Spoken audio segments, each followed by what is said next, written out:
नमस्कार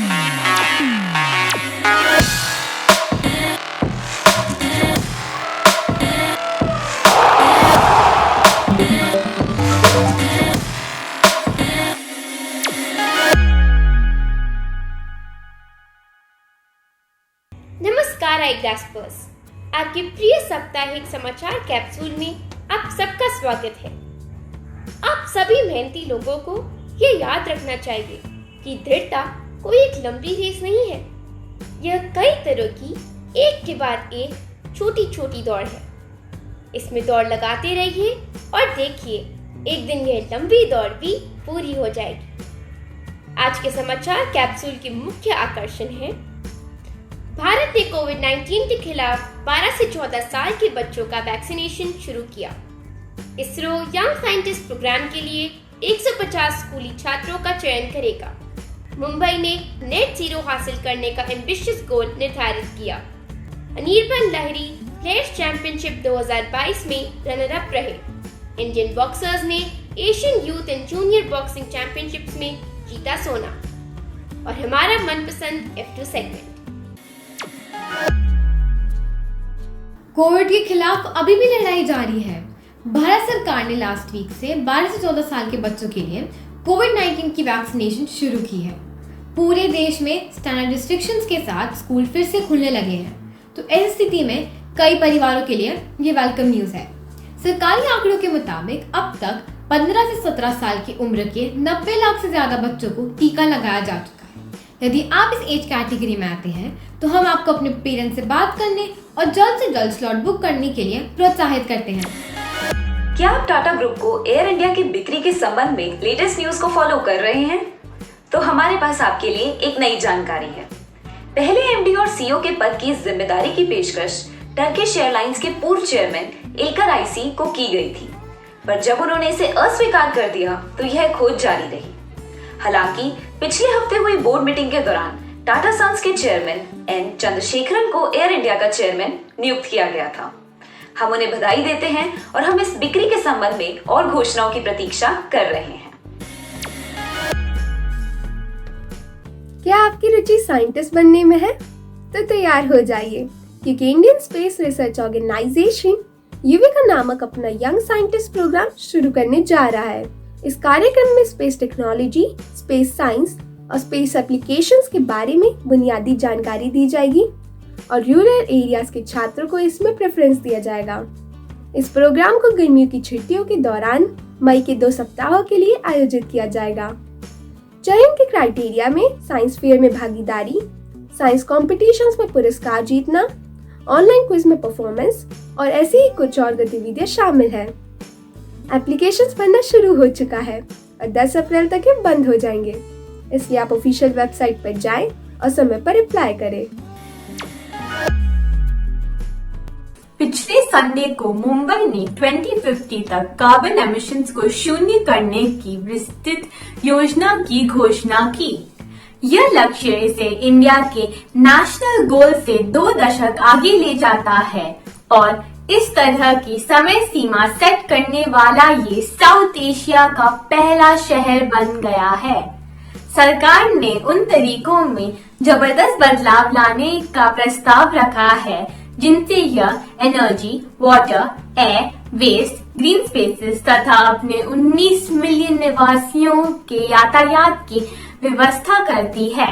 प्रस्तावित कुछ बदलावों में पब्लिक ट्रांसपोर्ट का विद्युतीकरण, चलने योग्य बेहतर सड़कों का निर्माण और रूफटॉप सोलर क्षमताओं में निवेश करना शामिल है। हमें उन्हें रास्ता दिखाने के लिए और क्लाइमेट चेंज के खिलाफ इस लड़ाई में एक महत्वपूर्ण कदम उठाने के लिए धन्यवाद देते हैं। कुछ विवादित मिथकों को दूर करने का समय आ गया है। यह लंबे समय से अफवाह है कि अपने गिल्ट से ऑक्सीजन युक्त पानी पास कराने के लिए शार्क्स को लगातार तैरना चाहिए और थोड़ी थोड़ी देर के लिए ही सोना चाहिए।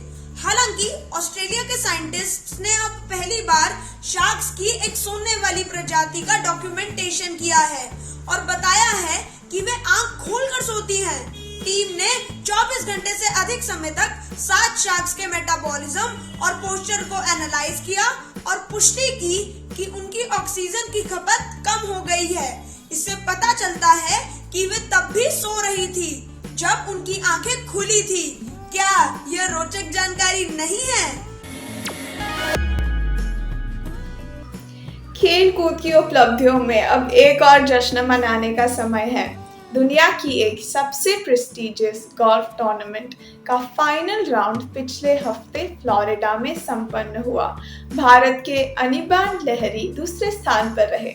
वे यह टूर्नामेंट जीतने में कुछ ही दूरी पर रह गए। क्या आपको मालूम है कि अगर वे जीत गए होते तो वे अर्जुन अटवाल के बाद पीजीए टूर्नामेंट जीतने वाले दूसरे भारतीय होते। अनिबान ने यह भी बताया कि उन्होंने अपनी क्लब को भारी करने के लिए 3.5 ग्राम का लेड टेप भी लगाया। इससे उनकी गेम बेहतर बनी। उनकी इस उपलब्धि के लिए हमारी ओर से इन्हें बहुत बहुत बधाई। हम आपको बताने जा रहे हैं स्पोर्ट्स में इंडिया की एक और जीत के बारे में। पिछले सप्ताह जॉर्डन में आयोजित 2022 की ASBC Asian youth and junior boxing championships में 6 इंडियन जूनियर बॉक्सर्स ने अपनी अपनी वेट कैटेगरीज में जीत दर्ज करते हुए स्वर्ण पदक जीते। इंडियन कंटिंजेंट ने इस प्रेस्टिजियस कॉन्टिनेंटल टूर्नामेंट में कुल 39 पदक जीते, जिसमें जूनियर वर्ग में 21 और यूथ वर्ग में 18 पदक हासिल किए। क्या आप जानते हैं कि इंडिया ने 2021 में दुबई में आयोजित इस टूर्नामेंट के पिछले मुकाबले में भी 39 पदक जीते थे। इस शानदार प्रदर्शन के लिए हम सभी विजेताओं को बधाई देते हैं। इस हफ्ते बहरीन में फॉर्मूला 1 का नया सीजन शुरू होने के साथ ही फॉर्मूला 1 स्टार लुइस हैमिल्टन ने घोषणा की है कि वह अपना नाम बदल लेंगे। उन्होंने कहा कि वह अपनी मां कार्मेन लार्बालास्टियर के सम्मान में उनका उपमान अपने नाम के साथ जोड़ेंगे। पिछले साल अबू धाबी ग्रैंड प्रिक्स में अपनी विवादास्पद हार के बाद रिकॉर्ड 8वें विश्व खिताब के लिए चैलेंज देने और मुकाबला करने के लिए ये ब्रिटिश ड्राइवर वापस आ रहे हैं। हम ये रेस देखने के लिए व्यग्र हैं और उन्हें शुभकामनाएं देते हैं। British academy of film and television arts एक इंडिपेंडेंट चैरिटी है जो फिल्म और टेलीविजन के लिए यूके के सबसे प्रेस्टिजियस अवार्ड समारोह का आयोजन करती है। पिछले हफ्ते लंदन के रॉयल एल्बर्ट हॉल में इसके 75वें समारोह का आयोजन किया गया। इस समारोह में लता मंगेशकर को श्रद्धांजलि दी गई। लता जी का निधन इसी साल में अपने कैरियर के 70 साल पूरे करने के बाद हुआ था। क्या आपको मालूम है कि वे 1974 में रॉयल एल्बर्ट हॉल में परफॉर्म करने वाली पहली भारतीय कलाकार थी। इस समारोह में एक अन्य मुख्य अंश में विल स्मिथ को किंग रिचर्ड में बेस्ट एक्टर के अवार्ड से सम्मानित किया गया। द पावर ऑफ डॉग को बेस्ट फिल्म का अवार्ड दिया गया। सभी विजेताओं को हमारी ओर से बधाई। पेरिस की आईफिल टावर दुनिया की सबसे प्रसिद्ध बिल्डिंग में से एक है। इसे 19वीं सदी में गुस्ताव आईफिल ने बनाया था। पर आई ग्रास्पर्स, क्या आपको मालूम है कि 135 साल पुरानी इस बिल्डिंग की ऊंचाई पिछले हफ्ते ही 20 फुट और बढ़ गई। पिछले 100 साल से भी ज्यादा समय से इस बिल्डिंग का प्रयोग ट्रांसमिशन ब्रॉडकास्ट करने के लिए किया जाता रहा है। इसलिए पुराने एंटीना को बदलने के लिए इसकी ऊंचाई कई बार बढ़ती रही है। पिछले मंगलवार को इसके ऊपर एक नया एंटीना लगाया गया, जिससे इसकी ऊंचाई बढ़कर 330 मीटर हो गई। है ना ये बहुत ही फैसिनेटिंग। क्या आप जानते हैं कि बुकर प्राइज एक ऐसा साहित्यिक पुरस्कार है जो हर साल कॉमनवेल्थ नेशंस के नागरिक द्वारा लिखे गए फुल लेंथ वाले सर्वश्रेष्ठ उपन्यास के लिए दिया जाता है। यह अवार्ड 1969 से दिया जा रहा है और यह बहुत ही प्रतिष्ठित अवार्ड है। इस वर्ष गीतांजलि श्री के अनुवादित हिंदी उपन्यास टूम्ब ऑफ सैंड को इंटरनेशनल बुकर प्राइज के लिए लॉन्ग लिस्टेड किया गया है। यह इस अवार्ड के इतिहास में नॉमिनेटेड होने वाली पहली हिंदी पुस्तक है। हम इस लेखक और अन्य सभी लेखकों को बधाई देते हैं। पिछले हफ्ते वैज्ञानिकों ने इक्वाडोर के गैलापागोस द्वीप समूह में मौजूद एक ऐसे विशाल कछुए की खोज की है जिसकी स्पीशीज पहले मानी गई स्पीशीज से अलग है। एक जेनेटिक स्टडी से निष्कर्ष निकला है कि यह विशाल कछुए जेनेटिक रूप से ऐसी अलग स्पीशीज से मेल खाता है जिसका वर्णन किया जाना अभी बाकी है। क्या आप जानते हैं गैलापागोस वही द्वीप है जिसने अपनी रिच बायोडाइवर्सिटी के कारण चार्ल्स डार्विन की थ्योरी ऑफ एवोल्यूशन को प्रेरित किया था। इस द्वीप में कई प्रकार के फ्लेमिंगोस, अल्बाट्रॉस और कॉर्मोरेंट्स पाए जाते हैं। इस सप्ताह का मुहावरा है घुटने टेकना, जिसका मतलब है पराजय स्वीकारना। भारतीय सेना के सामने आतंकियों ने घुटने टेक दिए। बूझो तो जाने, गर्मी में जिससे है हम घबराते, जाड़े में है हम उसी को खाते। उससे है प्रत्येक चीज चमकती, दुनिया उससे खूब दमकती। धूप। पहचानो कौन? इस अमेरिकन गायिका और अभिनेत्री ने 2016 में अभिनय के लिए गोल्डन ग्लोब जीता था।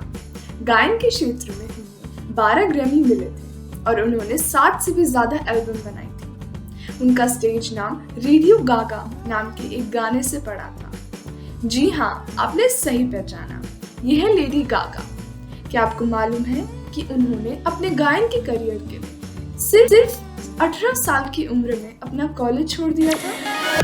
क्या आपको मालूम है कि आप अब साइकिल चलाते हुए फुटबॉल भी खेल सकते हैं? मतलब कि दोनों काम एक साथ कर सकते हैं। जर्मनी ने एक नए खेल साइकिल बॉल की शुरुआत की है। इसमें 2 टीमें होती हैं और प्रत्येक टीम में 2-2 खिलाड़ी होते हैं। ये खिलाड़ी अपने साइकिल के पहिए से ही बॉल को आगे ले जाते हुए खेलते हैं। खेल के दौरान उन्हें अपने पैर जमीन से बिल्कुल छूने नहीं होते। कितना चुनौती भरा काम है ना? Quiz time. वार्षिक साइकिल बॉल चैंपियनशिप का आयोजन कौन करता है? अपने उत्तर कॉन्टैक्ट अस @igrass.com पर अपने पूरे नाम, स्कूल के नाम और एक फोटो के साथ लिख भेजिए। पिछले सप्ताह के प्रश्न का उत्तर। क्लाइड टॉम्बो वह अमेरिकी खगोल शास्त्री थे जिन्होंने प्लूटो ग्रह की खोज की थी। भावी युवाओं के लिए भारत के प्रमुख समाचार कैप्सूल आईग्रास द्वारा आयोजित साप्ताहिक क्विज में सफलतापूर्वक भाग लेने पर Scottish high international school Gurugram की शस्य शर्मा को हार्दिक अभिनंदन। आज के समाचारों में बस इतना ही। हमें बड़ी बड़ी मुश्किलों का सामना धैर्य और दृढ़ता से करना चाहिए। हमेशा ये याद रखिए कि मुश्किलें हमारे धैर्य की परीक्षा है। जल्दी ही फिर मिलेंगे। नमस्कार।